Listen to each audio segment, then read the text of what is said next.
And as always, your views and comments are welcome on this program. Look for us on social media, at Joy News on Facebook and at Joy News on TV on Twitter. Drop your comments with the hashtag The Pulse. We'll be glad to share your thoughts with the rest of the world. Now, today we bring you the first of a series of reports on the link between poverty and politics. Joy News, with support from Star Ghana, is taking a critical look at the demands for development from Ghana's poorest as the country heads to the polls. Today we go to a community ironically called Love of Money, although most residents there live below the poverty line. Found in the Kintampo South District of the Bonafu region is Apesika. The roads there are made of mud, pools of water, potholes, and gullies. Inhabitants are displeased at government's authorities for their failure to fix the road. They are therefore threatening to boycott this year's elections. This is a citizen journalist report by Nanaya Eduse Pokuya.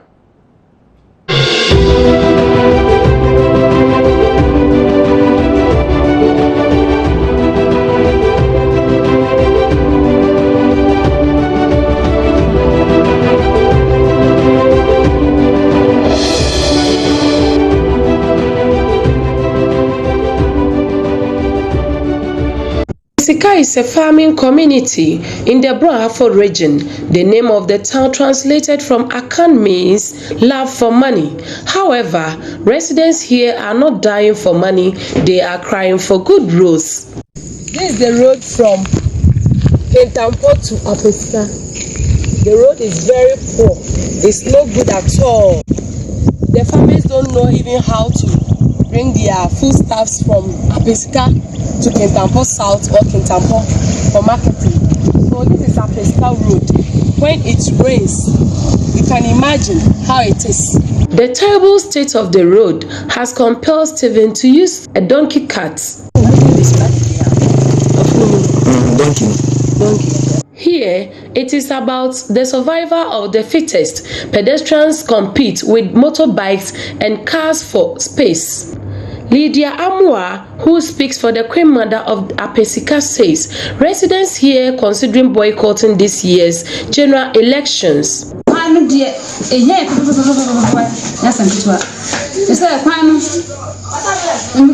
Anytime it rains, the road becomes unmotorable. We are forced to get down and push our cars on our way to Kintampo. So we are pleading to the authorities to come to our aid, else we will boycott the elections. Politicians keep reneging on their promise to fix the road after elections.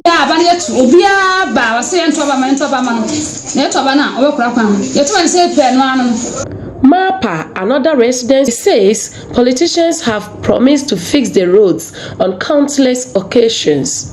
We do not see the relevance of election. Our roads are substandard. The elections are totally needless. Our roads are bad. We also do not have a secondary school. We need one here, and the next town is far. We should fix the road.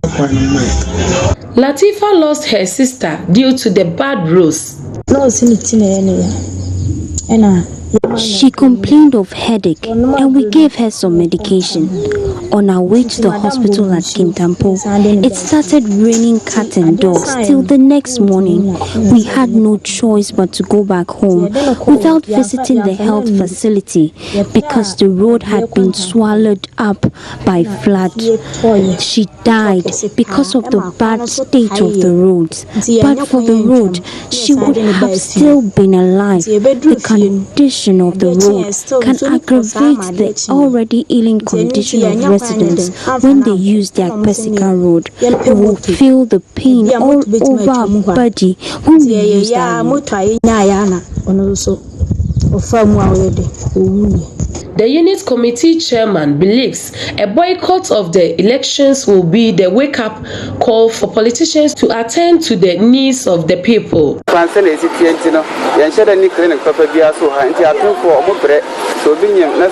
Pregnant women are suffering from spontaneous deliveries on this road. We do not have clinics too. If they do not come and fix the road, they should not come here on election day.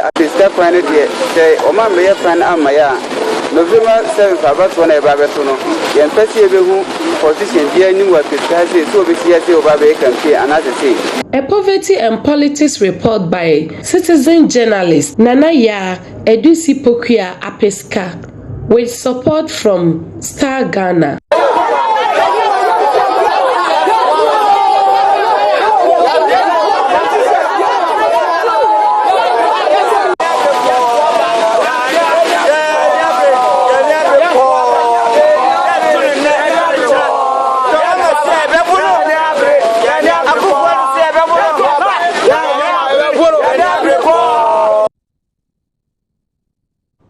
Right, so very interesting story from that community, and this is just one of many reports we'll bring you in this month. Some citizen journalists are doing a great job, giving us a sense of what's happening around the country as we build up to the 2016 elections. Those issues that will be pertinent for these people in these areas will be clearly amplified. So those who are seeking to go and ask them for their votes will know exactly what the problems are and what they need to do to fix them in the country today. Now, we've already heard also today, away from politics to some power-related issues today, we're learning that in Tema Newtown, residents are complaining about some measure of air and noise pollution as a result of the Karpower barge and its operations in that area. They are speaking of some plumes of smoke which always bellow in the air in the area, as well as a lot of noise coming from the Karpower barge. Well, my colleague Joseph Akable has been to the area today, spent some time in the community. He's back with the details of what exactly this whole fuss is all about. Joseph, good afternoon to you. Good afternoon. Fine Karpower barge helping us with the power issues we're having in the country and providing electricity. But we're learning that there's more to this, especially for those living very close to it. What's the problem there? Now, for the fishermen who are close to the place as well as the residents around, the main challenge they seem to be having with the Karpower barge has to do with issues of the noise. Now, they said at the initial point when it was installed, the noise level was quite high. It appears things have minimized a bit, and especially during the day, they tell me that the noise pollution is not that much compared to during the night, where when they go to bed and mostly at dawn, where the noise, they say sometimes it causes vibration. That is what some of them were saying. The issue of the fumes is one thing that appears the residents differ on that particular one. For some of them, they appear to have a problem with that, whilst others don't have much of a problem with it. So what they are saying, when I spoke to the chief fisherman, he is saying that he would prefer, if it is possible, for government to have health officials coming to assess the people whether they are having any health challenge before they be able to determine the extent. Joseph, before we hear from the residents, I just want to understand, you've been there yourself, you've seen things at first hand. What did you see? With regards to the fumes, you could see a bit coming at the initial point, but it's not to the extent that, the earlier reports seem to suggest. It's not so much. At the initial point, you had some bit of fumes coming in. On the issue of the noise, because it's a daytime and you have lots of market activity ongoing, we could hear it, but it wasn't that loud. But they tell me that at dawn, obviously you don't have the market people around, you don't have the fisher folks around. So at that point in time, you could understand why the noise could travel that far. Okay, let's hear from some of the residents at this point, making their voices known on the issue of the Karpower barge and the noise and air pollution it's causing in the area. So as at now, I don't have any much to say. But you live in the neighborhood. Yes, you live in the neighborhood. Yes. The issue of the noise, when you talk to them, most of them are saying that mostly at dawn, they tend to hear the noise. Oh, the noise, we hear the noise, but not like a noise behind your window, but a noise that you are hearing a noise, but not noise that disturbs. Because if the wind turns or the tide turns, the noise comes. But if originally the wind turns originally, you cannot hear the noise. Not always.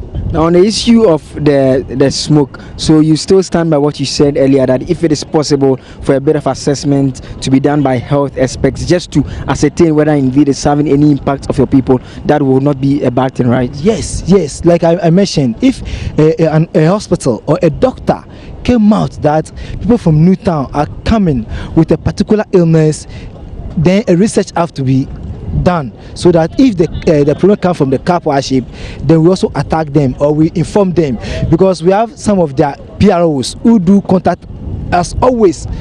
If not at least a day or 2 days, they have to call us. What is going on? We also tell them, nothing. But if we are starting to experience some problems, then we have to call them, so that we sit with them. This is what we are experiencing, because before the Karpower ship will bring, we have a lot of consultation. I'm here. We were here before the government brought the Canada machine. We all support it because we need light in our system. But fortunately, the smokes that come out of the machine, we know it will always give effect to the natives in this town. Besides, when we sleep in the dawn, it disturbs us. I hope it's a heavy machine, so when we sleep, we hear the noise from our bedrooms. Now, concerning the two problems that you're talking about, have you complained about it to authorities? Oh yes, the other day we talked to the Karpower management that the smoke will affect us because it not use only one chemical, it's about 3 chemicals at the same time. So we were pleading to the government if there's something can be done, or they will come and check up. So they will check us if something small, or medicines, then we will cure ourselves because it's very important to the nation too. Now, concerning the smoke, how is the extent? Because I realize that we have some settlements not too far away. Does it come all the way to that end, or it's only when you are closer to the ship and you are going about your fishing activities? All depends on the climate. When the weather changes, the smokes also it follow the direction of the what where the hair goes. Yes, it's go with the winds. So wherever the winds change, it's follow up.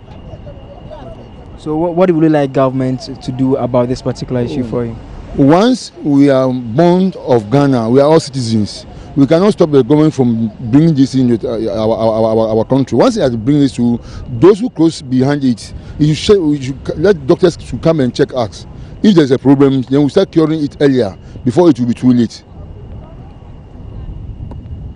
The power bar during the night is vibrate.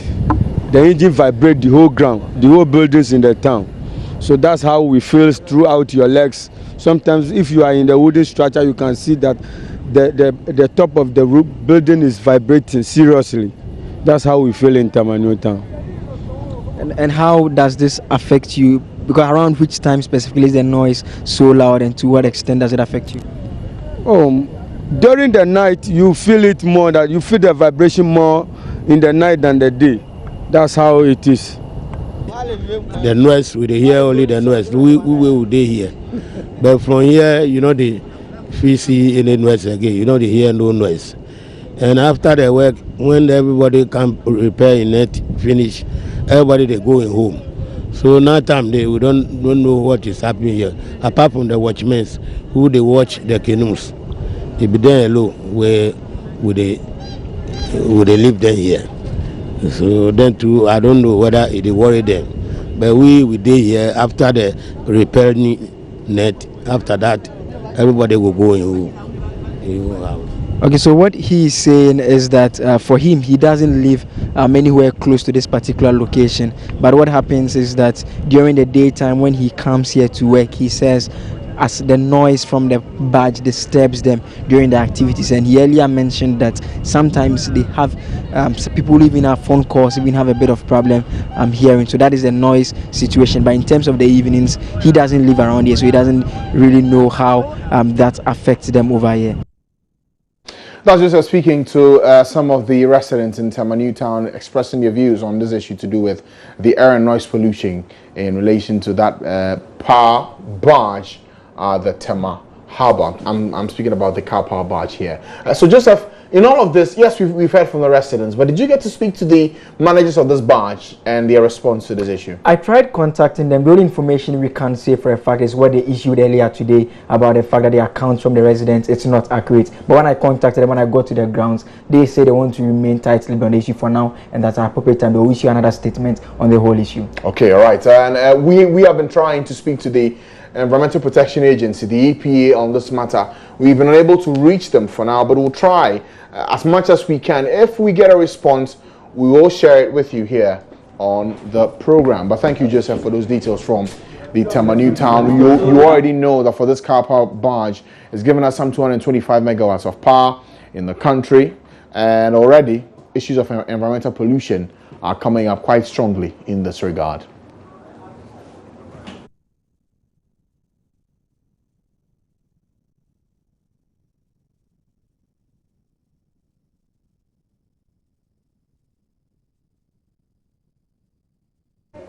So from Tema and to do with the Karpower badge, let's switch to the Ashanti region to Kumasi, where we're learning that some 172 remand cases are being heard at the Kumasi Central Prisons as part of the Justice for All program. It is the second time in less than a week that the Justice for All team has been to the prisons. This action follows Seth Kwame Boateng's latest documentary, Left to Rot, which highlighted the worsening conditions in Ghana's prisons. Family members of some inmates gathered at the forecourt of the Kumasi Central Prisons with the hope that their relatives would be discharged or granted bail today, numbering about 100. They ignored the heat emanating from the scorching sun, waiting patiently to witness the outcome of the proceedings. 41 Hawa Mustafa, for instance, has been under the sun for more than 6 hours, waiting anxiously to see her brother being released. But for the 41-year-old Abana Educhumwa, her agony of standing under the sun endlessly came to an end when she heard her 24-year-old son, Akwesi, has been released. Akwesi was accused of raping a 38-year-old woman 3 months ago. He was found not guilty in today's proceedings for the Justice for All program. We'll bring you those insights from the Kumasi Central Prisons in just a moment, but you know that already a lot of work has been done looking at the conditions in the prisons and the fact that we have a lot of remand prisoners in the country's correctional facilities. We have well over 10,000 of them. The Chief Justice has made it clear with her commitment to the Justice for All program that many of these individuals who are on remand, their cases will be called and looked at before we get closure on it, so that the decongestion at these prisons can be done in the shortest possible time. You're watching the Pulse on the Journey channel, Multi TV. As I encourage you every time, your views are welcome on the show. It's not just about us bringing you the stories, it's also about hearing from you, telling us what you think about what we're bringing you here on the program. Reach us on Facebook at Joy News on TV, on Twitter as well at Joy News on TV. Drop your comments. We will be glad to share your thoughts with the rest of the world. We'll go for a quick break at this point. When we come back, we'll delve more into these issues to do with why the youth in Zongo communities are always the targets for politically related violence. They're hired to do these jobs. What are they doing to change the narrative going into this year's elections? We'll tackle that shortly here on the program. Now, women who require specialized care in obstetrics and gynecology in the Techima municipality and other communities will no longer travel outside for such services. This is because a new health facility has been inaugurated to address these needs of women in that municipality and its environs. The new health facility, the Valley View Hospital, was established by the Valley View University. In short, from Sahiming we have filed this report. Municipality topped the chart with 289 women losing their lives out of 100,000 safe births in the region in 2014. Many of the victims are said to have been referred and transported in taxis without qualified medics accompanying them from smaller facilities to the Holy Family Hospital. It is for this reason that authorities and residents hailed the new Valley View Hospital as a welcome relief. Bono Hafo Regional Minister Eric Opoku commended authorities of Valley View University for adding healthcare to the provision of education. Techima Municipal Chief Executive Felix Opong Amponsa represented the sector minister. There are a few other hospitals in the municipality which have played their roles over the years in addressing the healthcare needs of the people, but certainly this is not enough. The addition of Valley View Adventist Hospital will go a long way to absorb some of the medical challenges in the municipality and neighboring districts. I must reiterate that because of the northern nature of Techiman, we have most often recorded cases of some national epidemics. Examples are the cholera and meningitis outbreak in 2014 and 2015 respectively, and therefore the University Hospital has come at the right time to help in the prevention and the eradication of diseases common to the municipality. The hospital was designed to meet the social status of all patients. Patients in particular will be spared the hassle of chasing their folders, as biodata system requires just a patient's thumbprint to get all their information. Dr. Sef Ajman is medical superintendent. Okay, right from the start, we are going to run as a specialist facility. We have one consultant specialist gynecologist who is coming on board, myself as general practitioner, and that will enhance our services as in areas of surgery, be able to render specialized gynecological and surgeries, people who are in labor and women who need surgical. It's going to eliminate time, wasting of time. Patients come to the OPD and they have to wait for a couple of hours to get their folders prepared for them. Some also come with missing folders or cards. Now what we are going to do is purely biometric. You take your details and the next visit you just put a thumbprint and that's all that you have to do. Now we can equally go to communities and register people ahead of time. Before you even come here, you have your records in our system.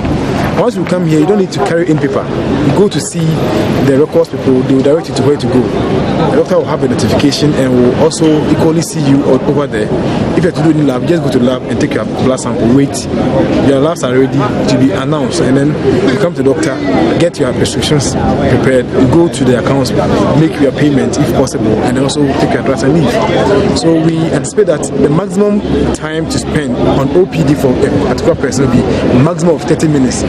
You are done with everything and you are gone. Meanwhile, President of the Loma Linda University in the U.S., Dr. Richard Hart, said the Seventh-day Adventist Church has made a significant contribution to global development in the area of education and health. Dr. Hart is hopeful the Techiman campus of the Valley View University, which has introduced nursing training course, will strive for academic excellence. The best kind of institutions in healthcare, frankly, are those that try to combine education and clinical services. They become what we call teaching hospitals or academic health science centers. And as I've listened to the dreams for this campus and for the other Adventist institutions in this country, headquartered by Valley View University, I recognize the commitment to drive for that kind of academic and healthcare excellence throughout this country. The church has 8,000 schools, including 112 universities and colleges of education, training, and 1.7 million students. Right, that is really some good news to report today from Techiman. They now have a medical facility to go get the best of care in that part of the country. We'll go for a break at this point. When we'll come back, the Electoral Commission is stoking some controversy and is creating uncertainty over the 2016 general elections as it has presented a revised constitutional instrument to Parliament. We'll look at the provisions in that new CI, which is the source of uproar in the House this afternoon.